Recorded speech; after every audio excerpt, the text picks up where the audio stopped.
So may apat tayo na exercises for arms, biceps, and then triceps.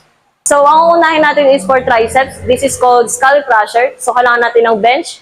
So lie down. And then chest out. From parallel position ng ganyan na arms, magtitilt tayo banda dito.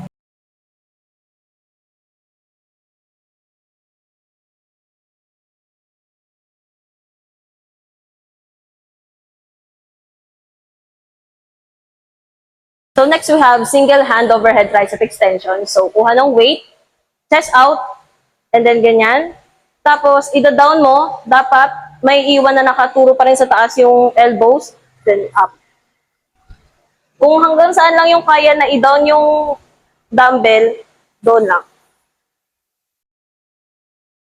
Sa arms naman, target natin is for biceps. So ang una is bicep curls.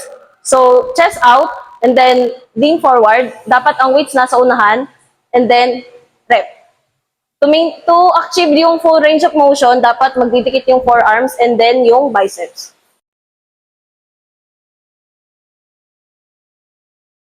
So, ang next na exercise for biceps is hammer curl. So, i-place natin yung weights dito sa hita. Same position, chest out, and then slight na lean forward, then rep. Dapat magdidikit ulit yung forearms and biceps.